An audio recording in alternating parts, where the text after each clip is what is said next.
Africa टूट रहा है।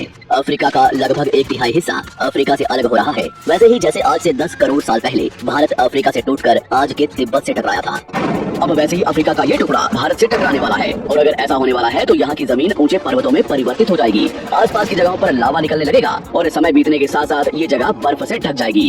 लेकिन हमारी पृथ्वी के साथ ऐसा क्यों हो रहा है? क्या हम इसे रोक नहीं सकते? आखिर भविष्य में हमारी धरती के साथ क्या होने वाला है? आज से लगभग 4.5 करोड़ साल पहले हमारा पूरा ग्रह पानी से ढका हुआ था। पृथ्वी को बने हुए कुछ ही साल हुए थे, जिसकी वजह से पानी के कुछ ही फुट नीचे लावा उबल रहा था। समय के साथ साथ ये लावा ज्वालामुखी के रूप में बाहर निकलने लगा, जिसकी वजह से पानी के ऊपर छोटे छोटे आइलैंड के रूप में जमीन बनना शुरू हुई। और कुछ लाख साल बाद पूरी पृथ्वी पर कई लाख छोटे छोटे द्वीप निकल चुके थे। और अब धीरे धीरे धरती की ऊपरी सतह ठंडी हो रही थी, जिसकी वजह से धरती में दरार होने लगी और इसी वजह से छोटे छोटे द्वीप एक जगह इकट्ठे होने लगे। ये घटना कई लाखों सालों तक हुई। ये द्वीप कई बार इकट्ठा होकर टूटते रहे और कई लाखों सालों बाद ये सारी जमीन एक जगह इकट्ठी हुई, जिसे आज हम पेंजिया महाद्वीप के नाम से जानते हैं। आज से लगभग 20 करोड़ साल पहले पेंजिया फिर से टूटना शुरू हो गया और उसी विशाल महाद्वीप में से भारत, एंटार्क्टिका, ऑस्ट्रेलिया और अफ्रीका से टूटकर आज के तिब्बत की सतह से आ टकराया। टकराव इतना भयंकर था, इसकी वजह से तिब्बत की जमीन सिकुड़ गई और जहाँ टकराव हुआ वहाँ विशाल हिमालय खड़ा हो गया। आज भी माउंट एवरेस्ट की ऊंचाई बढ़ रही है, क्योंकि भारत की जमीन तिब्बत की ओर दबती जा रही है। आज आप जितने भी देश जानते हैं वो करोड़ों सालों पहले एक हुआ करते थे। धीरे धीरे वो अलग हो गए और आज भी हर साल धीरे धीरे अलग हो रहे हैं। और इसका सबसे बड़ा उदाहरण है अफ्रीका का ये हिस्सा, जो 2 हिस्सों में टूट रहा है। 2005 में दक्षिण पश्चिमी केन्या से नीरोबी नारोक हाईवे तक रातों रात जमीन फटकर 2 हिस्सों में बट गई और ये दरार हर साल 6 से 7 मिलीमीटर जितनी बढ़ रही है। अफ्रीका के यहाँ से टूटने का कारण है ये जगह, ये त्रिकोण आकार से दिखने वाला फुद्दू। इस जगह पर 3 अलग अलग तरह की जमीन मिलती है, न्यूबियन, सोमाली और अरेबियन प्लेट। तीनों प्लेट्स के यहाँ जुड़ने की वजह से पूरा त्रिकोण हिस्सा अंदर से निकले लावा की वजह से बना हुआ है, जिसकी वजह से यहाँ हजारों सालों से ज्वालामुखी निकलना आम बात है।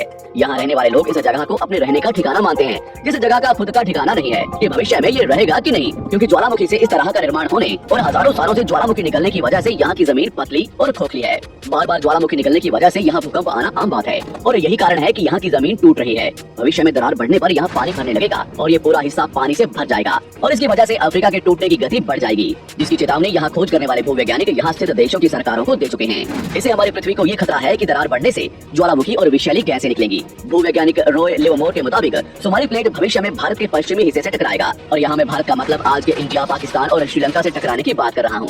तो क्या होगा जब सोमाली प्लेट भारत से टकराएगा? अगर सोमाली प्लेट उसी गति से भारत से टकराता है जिस गति से भारत तिब्बत से टकराया था, तो कई शहर और राज्य तबाह हो जाएंगे। इसका सबसे जल्दी और ज्यादा असर भारत के मुंबई में दिखाई देगा।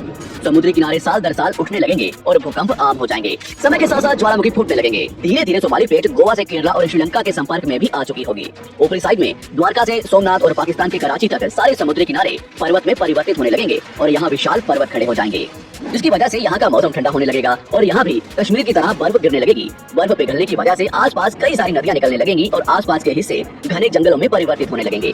टकराव की वजह से साउथ इंडिया टेढ़ा हो जाएगा। उस वक्त तक आज के नेपाल और भूटान का बहुत बड़ा हिस्सा हिमालय में जा चुका होगा।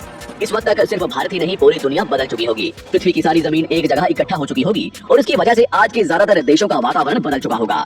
आज का पूरा एशिया और ज्यादा उत्तर की तरफ जा चुका होगा, जिसकी वजह से आज के घने जंगल रेगिस्तान में परिवर्तित हो चुके होंगे और आज के रेगिस्तान घने जंगलों में। तो इस वीडियो को देखकर दुबई और सऊदी अरब में रहने वाले लोग नाचना शुरू ना करें, क्योंकि अगर पृथ्वी का भविष्य में ऐसा होता भी है तो अफ्रीका के भारत से टकराने और पूरी पृथ्वी की जमीन एक जगह इकट्ठा होने में बहुत साल लगेंगे। इतने की तब तक आपके बाद आने वाली हजारों पीढ़ियां बीत चुकी होंगी। हो सकता है कि हम तब तक एक बहुत विकसित प्रजाति बन चुके हों और हम पृथ्वी के अलावा दूसरे ग्रहों पर भी रहने लगे हों।